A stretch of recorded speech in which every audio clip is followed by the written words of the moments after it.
Back at it again with a very important video tonight, man. We discussing this migrant issue, of course, the results from the presidential debate, and apparently Haitian migrants supposedly stealing ducks, beheading ducks out in Springfield, Ohio, man. Say it ain't so, man. And of course, we're gonna talk the usual motivation, health, fitness, all that. We get into everything over here, man. Let's go. So the presidential debate just wrapped up, and it was an interesting one for sure. I'm not gonna cap, I was impressed by Kamala's determination. She showed some grit. Now, me knowing that Kamala's from the Bay, she's a Bay girl. I knew she wasn't gonna back down easy. I know for sure she got some fight in her, some grit in her, and she stood her ground for sure, as she was supposed to. But Donald Trump, man, I felt like Donald Trump was throwing them haymakers, man. He was throwing them things at her, man. And you know what? The way he ended that debate, his last statements about, hey, if she's saying she's going to do all these things, why hasn't she already done it? Why isn't it done? How you going to sit up here and try to present to the people again? Kamala running game on you. I told you she's a Bay girl. She going to try to run some game on y'all. So she come with this notion of hope and freedom and, we're going to turn the page. Ma'am, you already are in power. The page is already on we already on your book. We in your book right now. So what are we turning? We turning from what you're currently doing? And if the more people do their research, I believe, on Kamala Harris, her policies, etc., and in addition to that, get out of their feelings, get out of their emotions, stop allowing feelings and all of that to make the decision, right? The more people focus again on the logic, the policies, etc., they're going to see that perhaps Kamala Harris, if we're going to judge her based not on her, obviously, not her race, not her gender, not the way she makes me feel. If we're going to judge Kamala on the basis of her track record, what she has done and what she currently is doing, and compare that to Donald Trump, what he has done and what he is doing, feelings off the table, I think that we're going to come to a much better conclusion. But again, there's a lot to it, but I was impressed, I would say, by both. But I wasn't persuaded to feel differently in my belief that Donald Trump is the best candidate for the job. Why? Well, and I've heard people say this. People know what to expect from Donald Trump, right? He's not pussyfooting around nothing. He's telling you straight out the gate what it is, what he's about, etc. He's letting you know off the gate. We know what to expect from Donald Trump as a president. We do not know what to expect from Kamala Harris as president. But do you want to know what you can probably expect from a Kamala Harris presidency? Yeah, you can look at California, okay? And again, I'm a longtime Californian, born and raised, okay?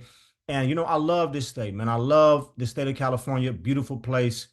You can travel around this state and never get bored, right? It's an amazing place for sure.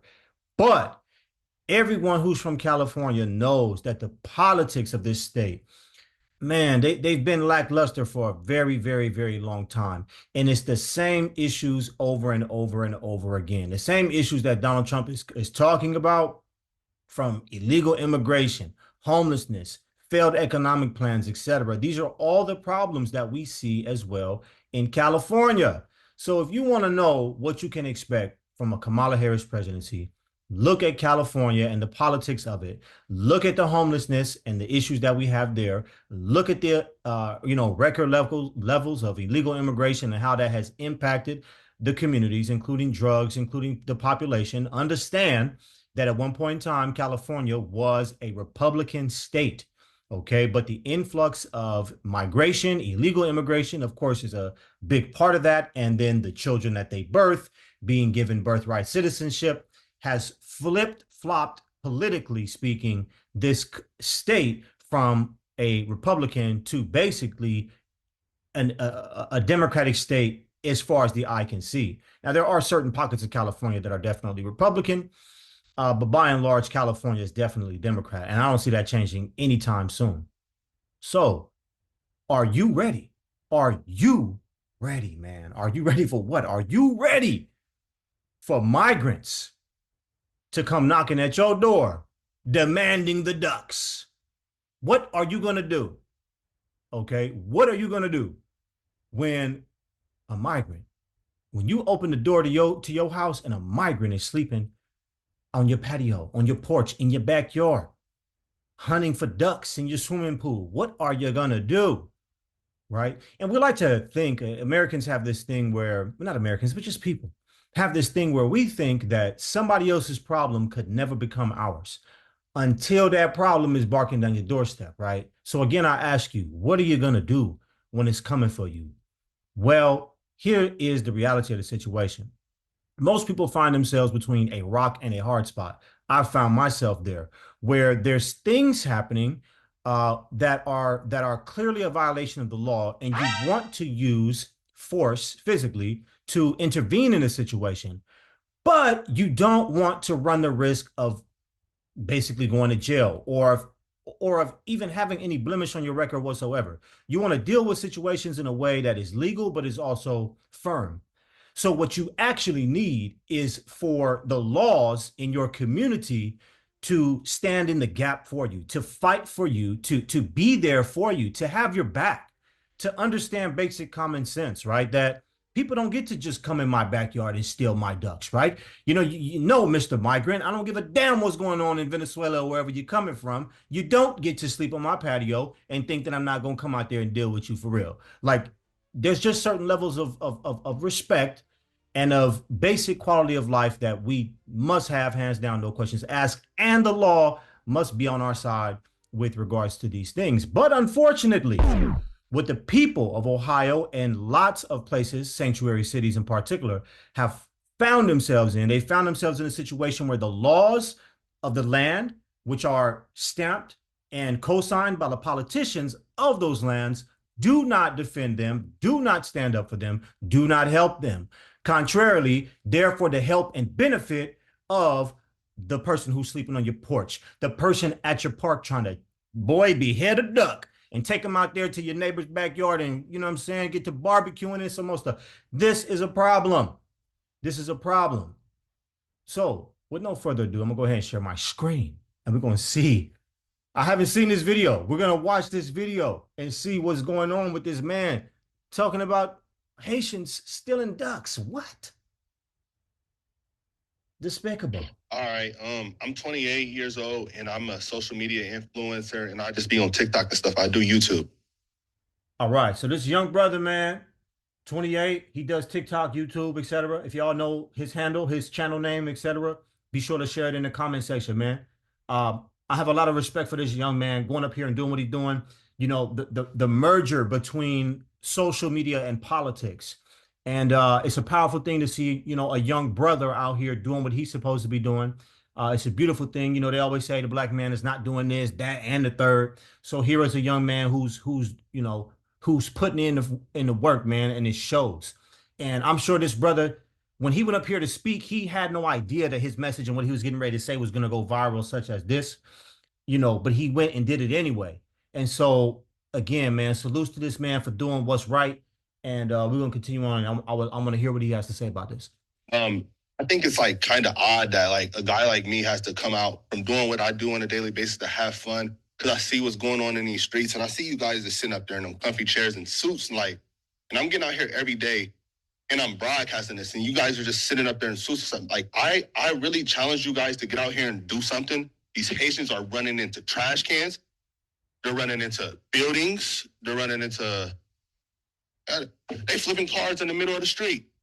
And I don't know how, like, y'all can be comfortable with this. Like, I don't know, like, who's getting paid from it. I honestly feel like someone's getting paid from it in the background. You got. Man, somebody definitely getting paid in the background. You got to think about this, man. They moving in these migrants into these apartments complexes, these homes, these different things. They got programs, grants, etc., to move these migrants into these properties and get the people who are currently in there out.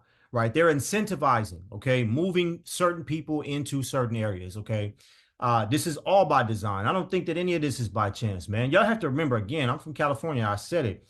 Hey, man, the migration problem led to California flipping from being at one point in time a Republican state to a democratic state, and it's looking like that's not going to change. Why? Because it only take, people don't understand this, it only take maybe about 40, 50 years to totally change the entire racial demographic of an area. Look at Los Angeles as a perfect example, man. Black people in LA used to be the largest minority group, and honestly, black folks in America used to be the largest minority group in America, period.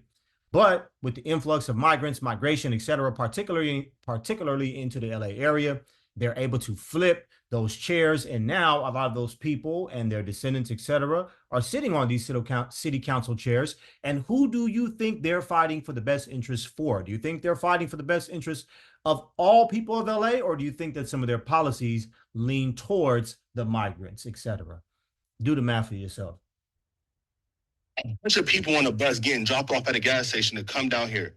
I know a single mom that FaceTime me tonight, FaceTime me this morning at the welfare office that really need something. And it's nothing but immigrants over there. And I don't even want to seem like I'm coming down on the immigrants because it's the people that's bringing them down here. Because wherever they're at, that's what they're used to, bro. They're in the park grabbing up ducks by their neck and cutting their head off and walking off with them and eating them. Now, I want to say a few words about that. News articles are floating around saying that this thing about the migrants eating animals, dogs, ducks, whatever it might be, man, cats, they're saying it's false. There's no credible information. There's news articles all over the place saying that. Now, I find that hard to believe, considering the fact that this man is in here speaking the way that he's speaking.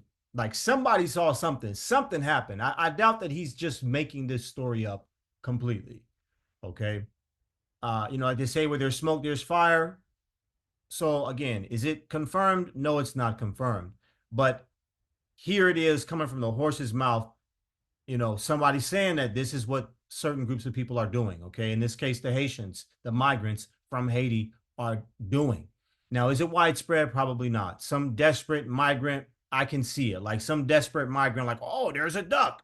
You know what I'm saying? Maybe where he's from, that's what they would do. You see a duck, you're hungry, down, let me go catch this duck. You know what I'm saying? Going and, do what you do. And that's probably what this person did. This is the actions of someone who's desperate. And like, hey, so I think it's dismissive to just dismiss this claim. I think is foolish. I think that this is something that deserves merit and deserves attention, and it's a shame that it has to take this type of claim to make people start thinking like, yo, like what are the ramifications of this? Like, what does all of this mean? Is this all just entertainment, right? Again, it doesn't matter to me until someone comes to steal my ducks, right? Then I have to deal with the situation, right? It's not my problem, it's someone else's problem, so I don't care about that, right? No, I don't think that's the right mentality to have. You know what I'm saying? This is a political issue, and if it's not affecting you today, it's probably going to impact you sometime down the line, or it's going to impact your children. So this is something that needs to be dealt with, that we need to think about. And as we get closer and closer to the time of election, man, it becomes even more important to use your mind, not your emotions. Use your mind to do the research and understand, okay, what is happening with this migration thing, right? And here's the thing. This is what I don't want to tell people how to think, but what I can say is a tactic of the left is to use sympathy. They try to make you just feel so bad for people who've done absolutely nothing to help build up this nation, right? So, and here's the other thing that kind of really rubs me wrong. Do not try to equate the situation that we have experienced as African Americans to people from other countries, okay? Because everything that my ancestors in America went through happened here in America, right? Bloodshed, tears, everything that happened, 400 plus years, whatever it might be, all of this is in America, right? People coming from completely different countries have done nothing to benefit this country. And I'm not saying that we should not care about people or that we should be callous or cold. But what I'm saying is, if we don't draw a line, if we don't have an expectation where we say, look, you can come, but this is how it has to be done. And if you come a different way, you are going to face X, Y, and Z. Punishment, you're taking a risk, etc. And should we allow people to take a risk that we cannot support? Because that's the problem. This man is talking about Haitians doing things, flipping cars, killing ducks, sleeping in parks, the same problems all over the place.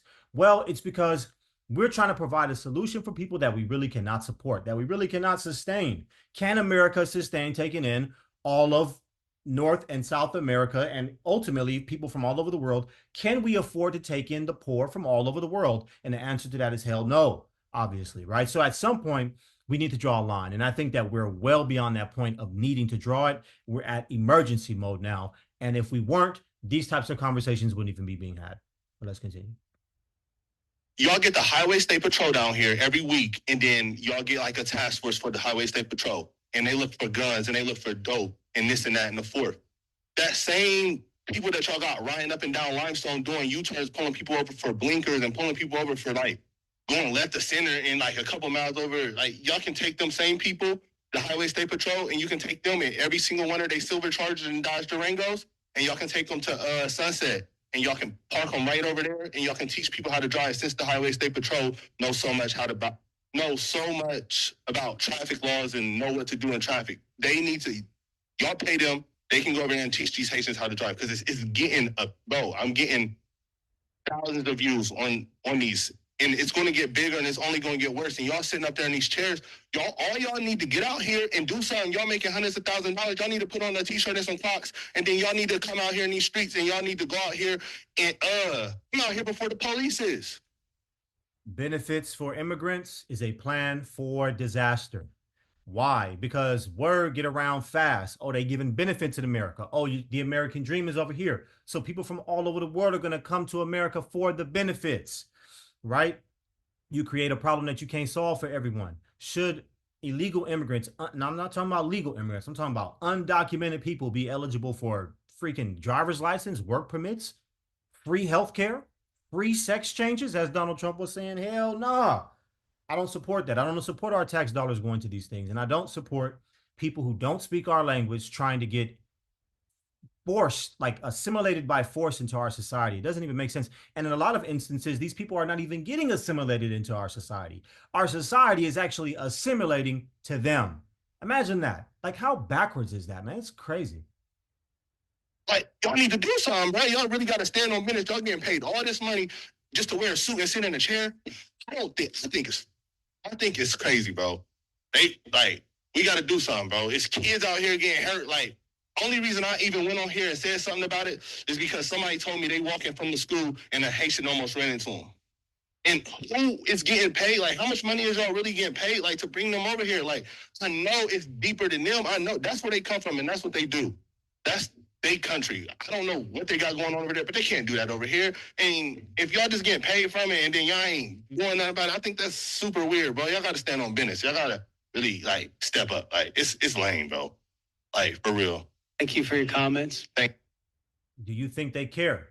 Here's the question. Do you guys think that this panel of people cares? We hope they do. But it takes courage to be in politics. I'll tell you that. And that's why I applaud people like Donald Trump, who has the courage to just tell it the way it is. To tell it the way it is. Kamala Harris is no doubt the candidate of emotion, the candidate who's trying to stir your heart and your emotions and win you over with vibes and, good bathtub wash greens, you know what I'm saying? And a warm smile. She's a Bay girl, man. She got game, man. And she's got good intentions, right? And, is she the perfect person? Probably not. But she's got that motherly, feminine presence, right? And that grit in her as well, too. You got to respect that, right? And I have to put it this way because you know what? I see Kamala on a positive note for what she could do for this country. But the danger in that, and I think this is the reality, right? Despite all those things, the reality is we're living in a very dangerous world. We're not like, we're not in paradise, family. We are in a dangerous world in a dangerous time. And I think that when people from outside this country, right, or even outside your home, like they understand that feminine, friendly nature, that warm, emotional vibe that a woman would have. They understand it, right? But when you're not their mother, when that's not your mom, when that's not the woman of your house, and they themselves are focused on getting it for them and themselves, and their men and their warmongers, they're war hungry, they war ready. They're not, they, you know what they see that warm, motherly, loving game instinct as? You know what they really see that for? They see it as weakness. They see it as vulnerability. They see it as, oh, they vulnerable. I got them. This woman is calling shots around here. I got him. I got him. That's how they see in that family. It's very interesting. Donald Trump, when they say that, with Donald Trump there was no new wars. Donald Trump makes big claims saying that he can, end the war, between Ukraine and Russia before even becoming, sworn in. Even as president elect, he said he can do it. And these are interesting statements, but he says it confidently. Why? Because he's a businessman and he knows how to make deals. This one thing about Donald Trump. And he obviously is a man of courage. And if he was not, there's no way. Donald Trump ain't changed his tune since getting shot. This man took a bullet to the ear, man, supposedly. But I believe that that is true, that he did take a bullet to the ear for this country and haven't missed a beat since. You gotta respect Donald Trump, man. There ain't no way you could look at him and say, "Oh, he's gonna let Putin push him over, or he's not gonna be respected by other world leaders, etc." The Taliban and all these other dangerous people who, again, are looking at America from the outside and they're saying, "Okay, you know what? What can we get away with? What can I do to make?" In light of who is in political position right now in America. Is it any wonder that all these new wars have started under the presidency of someone who is clearly not even mentally capable of being the president of the United States, right? I.e., Joe Biden, man. So it's all food for thought. I'm gonna end it like this, man. Y'all know I got to keep it real with y'all, man. Like, again, you know, life is real, man. We always think that, we don't have no problems, whatever, there's no problems. I said what I said, starting this video out with a joke about the migrant or whoever, the homeless person, whoever it might be, on your porch, in your backyard, in your pool, and we think it's all fun and games until something actually happened, man. Until the get down is, until it's time to run the get down. And the question is always the same, man. Are you ready to defend yourself and your family in the event of something like that happening? Are you prepared mentally, physically, spiritually, financially, emotionally, etc., to deal with any possible situation? Because I think you should. And I'm not saying this to try to like stoke fear or anything like that, but I'd rather have more than what I need than not have enough of it. And in a situation where I need it, I'm ill prepared. These are things that we have to think about, especially in communities that where people look a little something like me, man, both male and female, right? These are things I think is worth thinking about, man. So this is one of the reasons why I take, from a perspective of health, I take my physical, mental, emotional health extremely serious, man. I take it very serious, man. Um, you know, and I'm not here, at least at this point, to try to sell y'all like a workout routine or nothing like that, man. But I've been breaking personal records, on the bench press, on the incline, different things, man. I have a whole program, a whole approach to working out that starts mentally, but it it translates to the actual work and it leads to real world results, man. So, I would love to, I'm gonna get more in depth on that with that in a future video because again, the reality is, hey, someone come knocking on my door, right? Somebody come sleeping on my porch or sleeping in my pool or whatever it might be, man. Look, man, I have to be ready to deal with that effectively in any type of situation, whether I'm armed or not armed, right? This is how I think of things. It's not just like, oh, okay, I have a weapon, I can deal with this. But what if your weapon is not on you at the time? Or what if you don't have access to it? Like, can you still physically defend yourself? Am I overweight to the point where I can't deal with the situation? Am I underweight or maybe weak to the point where if this person put hands on me, he gonna probably take me, he gonna get the best of me? I'm telling you, man. And these are not things that we think about all the time, but I think these are things that we need to think about and be ready for. Because why? The world is watching, man. People around the world, see, we're spoiled as Americans. People around the world have it harder. So people come here, they're not coming here to be your friend, family. A lot of these folks are coming here to take what you got, to take yours. And like if you had anything of value, you better be ready to defend it because if you don't, You will lose, and you can be colonized. This country can be colonized. It can happen. I would love to hear your comments, man. Like, share, subscribe, comment below. Tell me what you think, man. Till we chat again.